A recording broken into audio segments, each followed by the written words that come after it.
Hey everyone, it's Leanette. Welcome back to DIY Beauty on Purpose. Today I am doing a scrap wood DIY home decor project. Actually, two of them. And I'm starting with this 1x8. It was left over from another project. I don't even remember which one it was. And then 4 little pieces that I cut. They weren't any specific size. It's just whatever I had on hand. And the 4 little pieces I just cut to 4 equal sizes.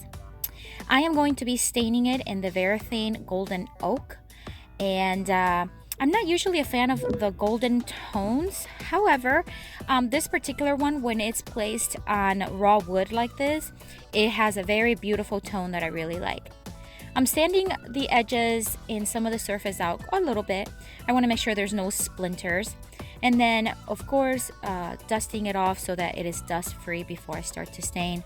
I'm going to do just 1 coat of the stain, and I'll use gloves to protect my hands.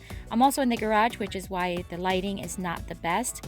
And to stain it with, I'm using a old sock that my daughter's that had holes on it. I just kept it for purposes of this because then I can just throw it away when I'm done.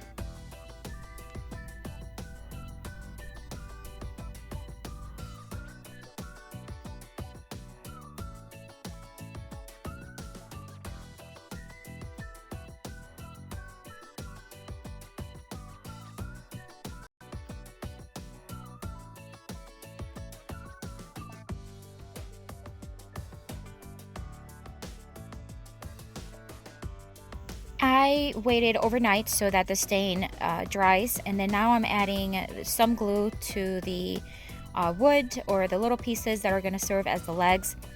And in case you have not noticed yet, yes, they're not even. One side is, there's more space on one end than the other. And I can't believe I didn't notice it. I don't know. But anyways, I noticed it after everything was glued and nailed in. So I used my brad nailer to secure them in and some wood glue. I am using a stencil here that I got probably over a year ago now, and it is a Songs of Solomon scripture, and it states, "I have found the one whom my soul loves." However, I'm only needing to use the word love and the word one. So I taped off the S off of the loves, and I am using Rustelium Chalked Paint to stencil it in with a stencil brush. And I am using a stencil brush that I got off of Amazon.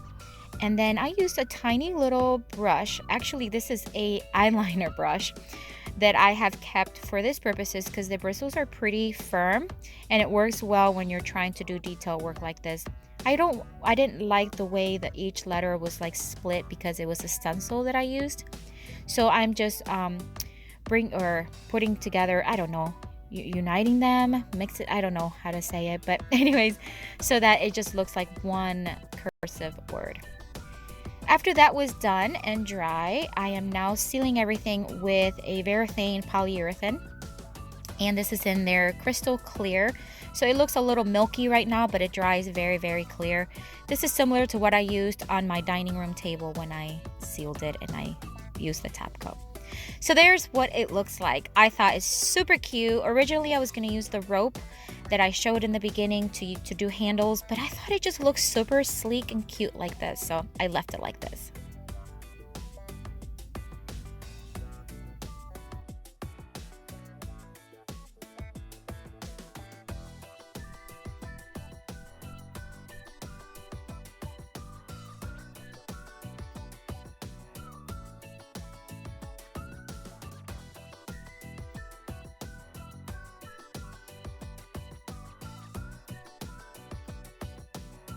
So for my second project, I am using a piece of scrap wood that I got off of Lowe's. If you watched my shop with me for lumber video, then you would have seen that I picked this up. So what I did was I cut it to size for what I needed it for today using my table saw, and I sanded down the edges because they were really, really splintery. I am going to give it 2 coats of the white linen chalk paint from Rust-Oleum.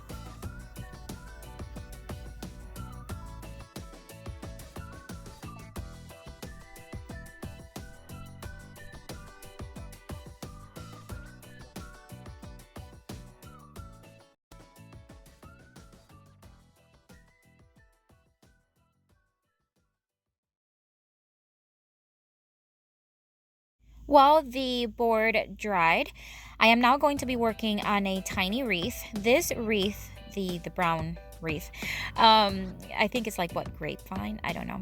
But anyways, I got it. I think it was somewhere, maybe a Goodwill or another thrift store. It was a while ago, and I've used it for many projects.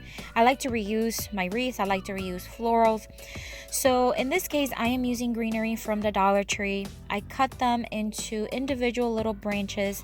I have my glue gun set to the side just in case I need it, but I don't like using hot glue to secure florals because I like to reuse them if I can. But I do have it there just in case. Now the greenery already has like a curve to it, which worked well because I just used that on the same kind of rounded kind of direction.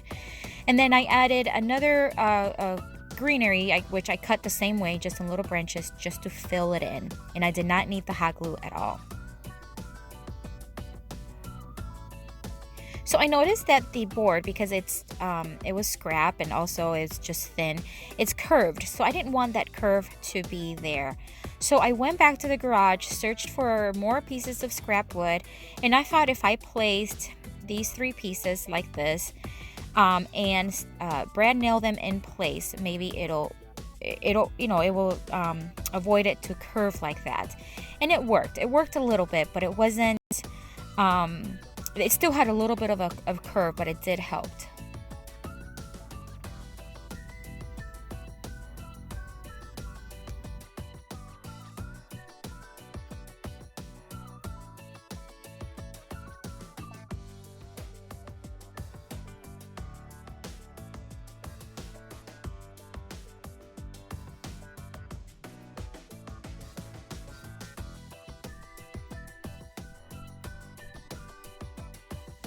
I filled in the little holes with wood filler, let it dry, sanded it, and then painted again. Or just painted on the little spots where I needed it. Now this sign that I am making is going to be one of those like home signs that have the like a wreath, and you can change the wreath according to the season. Now this is something that you probably have seen many other creators or DIYers do. The reason why I'm doing it is because 1, I really like the way it looks. It's super cute. 2, I don't have one at home. And 3, I thought it would be a perfect project to use scrap wood with. So that's why I'm doing it, and I'm actually going to keep this one, and I'm excited. I'm going to be placing it, I think, in the dining room. I'll be doing a dining room refresh here soon, so I'll be putting it on there. So this stencils are part of a welcome stencil that I used for a welcome sign for the porch. Now, obviously, welcome does not have an H for the home, so I will have to make something up. But it does have an M and an E, so I'm using that. I'm using the charcoal tone chalk paint from Rustelium, and securing the stencils with painter's tape to make sure they don't move. And then I'm using the L from the welcome to do the H, and you'll see how I do it here in just a couple minutes.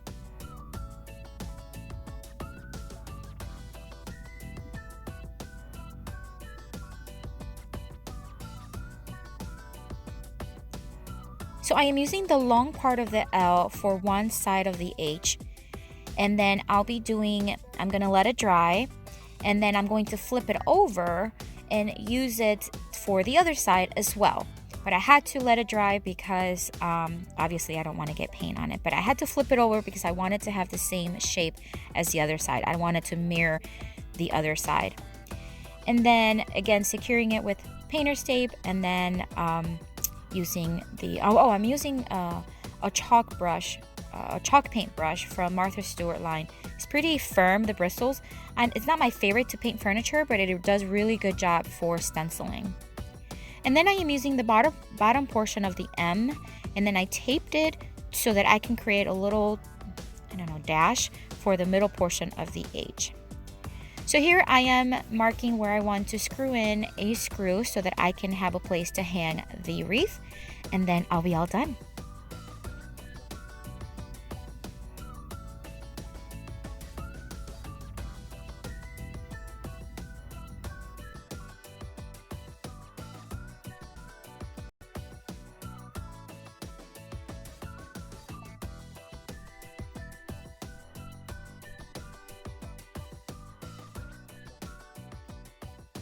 And there you have it. How cute! I love it.